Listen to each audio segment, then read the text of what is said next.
Implementasi SAKIP dan pencapaian kinerja SKPD Dinas Perumahan dan Kawasan Permukiman. Dalam RPJMD kami tetap memegang visi misi Wali Kota dan Wakil Wali Kota Banjarmasin, yang mana kayuh Baimbai menuju Banjarmasin Baiman. Dinas Perumahan dan Kawasan Pemukiman Kota Banjarmasin memiliki 2 misi. Yang pertama, mewujudkan Kota Banjarmasin indah dengan penataan kota berbasis tata ruang, berbasis sungai guna terwujudnya Kota Banjarmasin yang asri dan harmoni.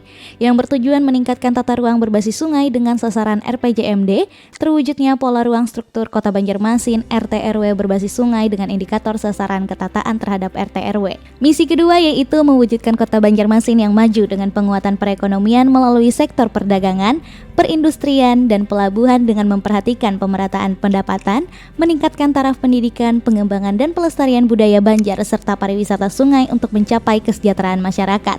Yang bertujuan untuk meningkatkan kesejahteraan rakyat dengan sasaran RPJMD menurunnya jumlah penduduk miskin dengan indikator rasio rumah layak huni. Gambaran organisasi berdasarkan Perda nomor 7 tahun 2016, di mana tupoksi dinas adalah melaksanakan tugas pelayanan umum terkait dengan perumahan dan kawasan permukiman. Dinas Perumahan dan Kawasan Pemukiman mempunyai tugas pokok melaksanakan urusan rumah tangga daerah dan tugas pembantuan dalam bidang perumahan, kawasan pemukiman, dan pertanahan. Untuk melaksanakan tugas pokok tersebut, Dinas Perumahan dan Kawasan Pemukiman mempunyai beberapa fungsi. Yang pertama, perumusan kebijakan teknis dalam bidang perumahan, kawasan pemukiman, pertanahan, dan pertamanan sesuai dengan kebijakan umum yang ditetapkan oleh Wali Kota. Yang kedua, ada penyelenggaraan urusan pemerintahan dan pelayanan umum di bidang perumahan, kawasan pemukiman, dan pertanahan. Yang ketiga, ada perumusan dan penetapan kebijakan operasional, pembinaan, pengaturan, pengendalian, dan evaluasi terhadap pelaksanaan pembinaan dan pengembangan perumahan, kawasan pemukiman, dan pertanahan. Yang keempat, ada perumusan dan penetapan kebijakan operasional, pembinaan, pengaturan, pengendalian, dan evaluasi pelaksanaan perumahan. Yang kelima, ada perumusan penetapan kebijakan operasional, pembinaan, pengaturan, pengendalian, dan evaluasi pelaksanaan kawasan pemukiman. Yang keenam, ada perumusan dan penetapan kebijakan operasional, pembinaan, pengaturan, pengendalian, dan evaluasi pelaksanaan pertanahan. Yang ketujuh, ada pembinaan dan pengendalian unit, pelayanan teknis, dan yang terakhir ada pengelolaan urusan kesekretariatan. Di dalam Dinas Perumahan dan Kawasan Pemukiman ada beberapa bidang. Bidang yang pertama ada bidang perumahan yang terdiri dari beberapa seksi. Seksi pertama yaitu perumahan umum, komersial, dan juga swadaya. Yang kedua seksi prasarana dan sarana utilitas. Yang ketiga ada seksi rumah susun. Dan untuk bidang kedua ada bidang kawasan pemukiman yang juga terdiri dari beberapa seksi.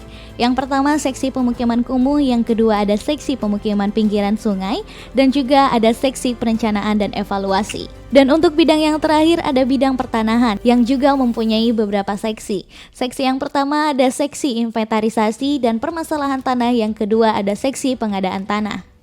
Tahun 2016 rumah tidak layak huni di Kota Banjarmasin kurang lebih sekitar 6.000-an.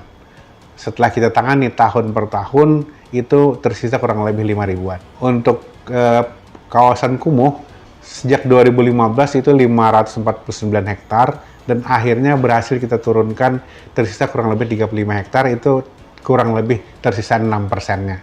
Hal-hal yang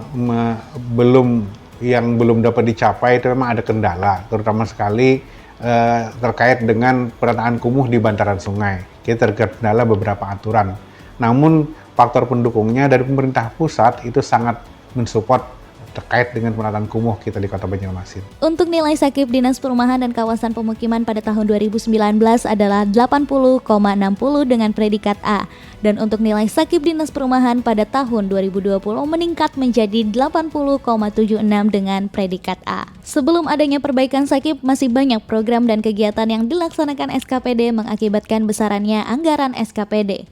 Belum dimanfaatkannya pengukuran kinerja dalam pemberian reward, dan juga belum adanya monitoring dan evaluasi kinerja sesuai ASN Dinas Perumahan dan Kawasan Pemukiman. Dengan sesudah adanya perbaikan SAKIP, efektivitas penggunaan anggaran untuk mencapai target kinerja dilakukan penyederhanaan program dan kegiatan.